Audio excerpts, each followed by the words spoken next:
Thank you, brothers and sisters. I'm very sorry I can't be with you in person today. This is one of my favorite conferences, not only because of the work that gets done, the quality of presenters, but the chance to connect with many of you in person. 6 years ago, I was elected chairman of the Canadian Executive Board. Time has flown by so quickly. Over my time as chairman, I've been able to visit many of your communities and job sites across this country.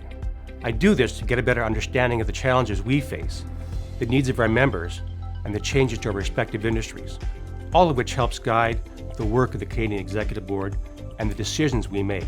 The work of the CEB is carried out with the future of our movement, our country, and our members in mind, to leave things better than when we were trusted to look after it.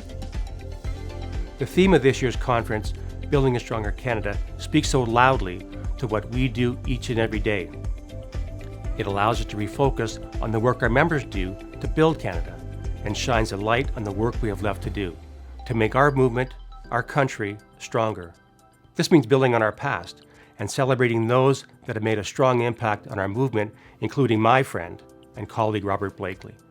Bob has dedicated the past 3 decades of his life to creating stronger relationships amongst building trades affiliates, to shaping public policy and giving skilled trades workers across this country a strong voice. As chairman of the CEB, I had the opportunity to work with Bob closely, and it was his tireless dedication that helped move forward the yardstick for us in so many different things. Bob is the brainchild behind the 1 cent, and with your support, we're able to hire the right people and develop programs that speak to us as a national organization. And now, we have a place to call our own.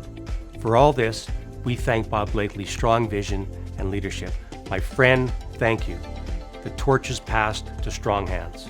And building on the work that has been done, it is my absolute pleasure to welcome Arlene Dunn to the role of Canadian Operating Officer of the CBTU. It's Arlene's integrity, grit, and determination that gives me full confidence in her ability to lead our movement forward and focus on regaining market share across this country. She has my full support and the full support of the Canadian Executive Board. What I respectfully ask of you is that you give Arlene your full support as she takes us into this next chapter. Her success is our success. Over the course of the next couple of days, you're going to hear from a number of speakers on our issues, and from politicians vying for votes. We are months away from a federal election. We need to communicate to our members where politicians stand on issues that matter to us.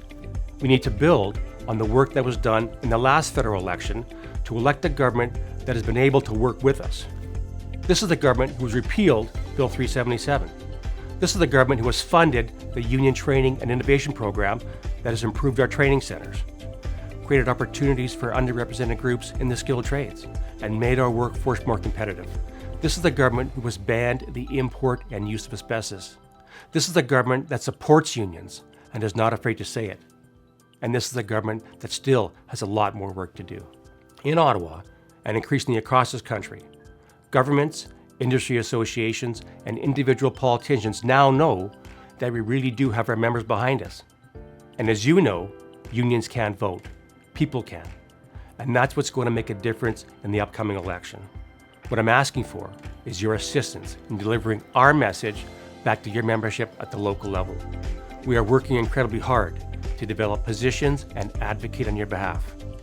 But we need your assistance in simply taking the materials we create, the messages we send out, the information we share back to your membership. And we want your input on these issues. The only rational argument that I can think of for not using the information we are providing you is that you don't agree with our position. As I've often said, if you don't like where we've landed on a particular issue where you think we have it wrong, for God's sake, tell us. No one here is that proud to think that we have all the answers, and we value your opinions. With that, I'll end by saying this. Please help us help you. We appreciate and need your support, and if we are getting it wrong, let us know.